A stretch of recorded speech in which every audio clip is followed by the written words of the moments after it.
this show off in prayer, Absolutely. man. Were you surprised? No, I was not. And I'll tell you, Donnie, I sent that email out. I was compelled to send that email, and I'll share why I did that. But from 2001, that's when I really became an entrepreneur. Again, my mother planted seeds in me at an early age. At 8 and 9, she started us off with a lemonade stand in the front of our house. That lemonade stand ended up at Liberty Heights and Garrison Boulevard. And she planted that seed early. And I lost my mother at 12, and then I lost my father again at 15. So they were some very trying times growing up. They were downright depressing times, cuz. They were. But you had a praying grandma. Yes, she prayed every night. She still does every night for my brother and I. We're grown men now. So anyway, grown men pray. The entrepreneurial bug hit me again, 2001, while I was attending Morgan State University, and I had some early success in some of my first businesses. And then in 2002, I discovered real estate and had some unbelievable success. I purchased my first house for $850 while I was in college. Sold that property for $25,000, then started a redevelopment. Word on the street is you took the Pell Grant rebate check and went shopping. Well, I used to take the refund checks from college. And At least some black man realized how to parlay and flip that money. Right. And how come the check is for $2,500, but yet the check you only get $2,200? How you gonna charge me interest on money you never gave me? That's the American interest system, and that's why it's so crooked. You on the record for owing me $2,500, but I only gave you $2,200. That is trickery, usury. It's stealing. And until this country gets its act together and stops stealing, then you just gonna keep reaping the karma of a thief. But well, I got off track again.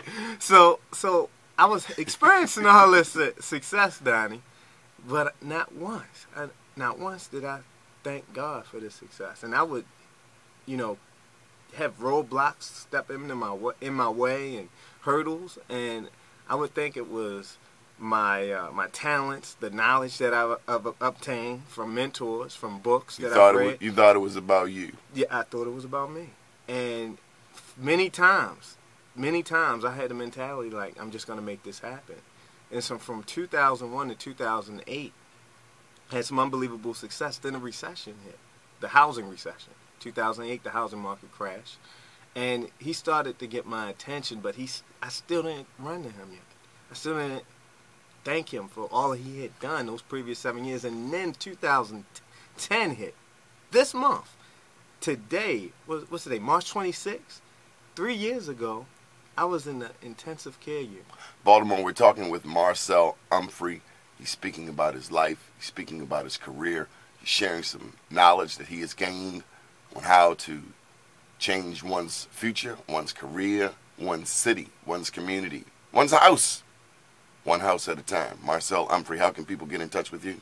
Well, Donnie, I'm holding a seminar tomorrow night at the Pikesville Hilton. You can call my office. Tomorrow? Tomorrow evening at 7 p.m. It's tomorrow? Tomorrow, Wednesday, March 27th at 7 p.m. at the Pikesville Hilton. You can call my offices and register.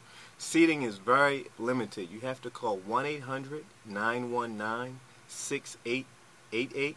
Again, that's 1-800-919-6888. And if you're streaming online, you can visit our website for more information at www.dmvreiunited.com. What's that number again? 1-800-919-6888. Pat will take care of you. All I need to do is call that number. I mean, I might be able to get my first house deal and... Yes, I actually... This year? When you register, you're going to get 2 complimentary tickets to come to the March night's event emailed to you. You're also going to gain access to 2 complimentary training videos where I go through different steps on how to buy and sell property. 7 o'clock, Pikesville Hilton, but I got to call a number. 7 o'clock, the Pikesville Hilton. And I'm teaching a debt-free investing technique. I teach folks from the mistakes that I've made in the past. Use other people's money. Using other people's money, absolutely. Not using any of your own. When we see white people on TV saying use other people's money, is there a difference than when we see a black man saying use other people's money, or it's the same technique? It's the same technique. Okay, now let's get back to Grandma.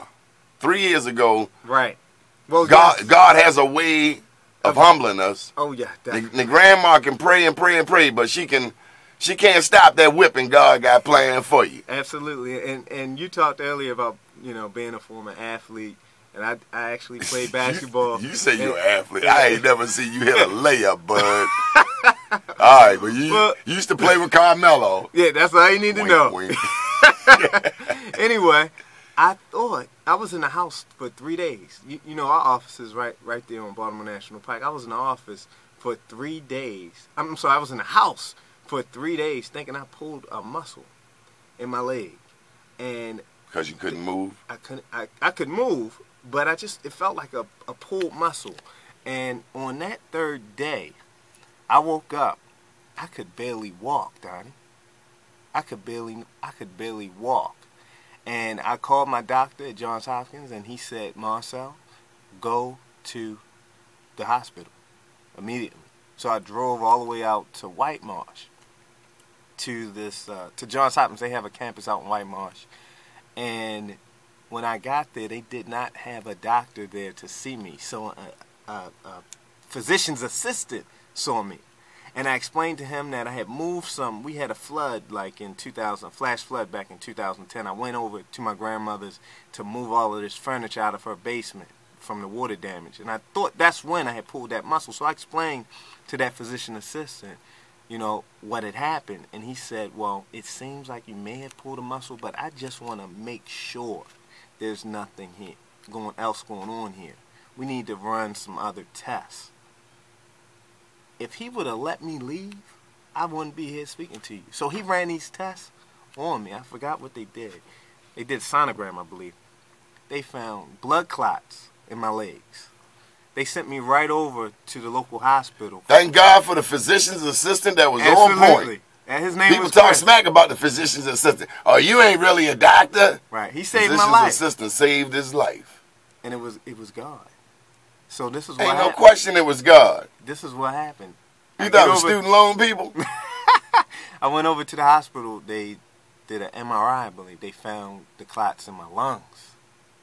Put me in an intensive care unit. Had to go to surgery.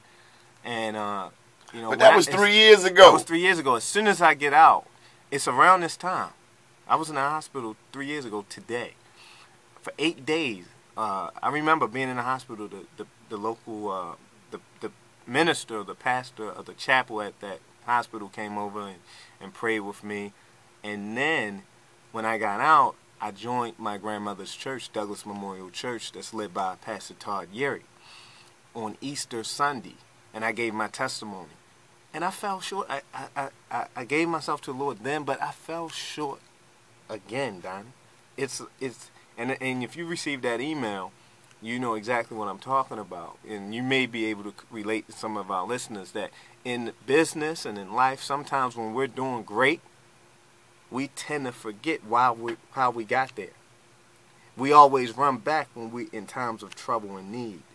But I'm here today to share my testimony to let folks know you should always keep God first. Someone that I did not know 16 months ago really instilled that in me. No matter how good things are going or how bad things are going, always keep God first.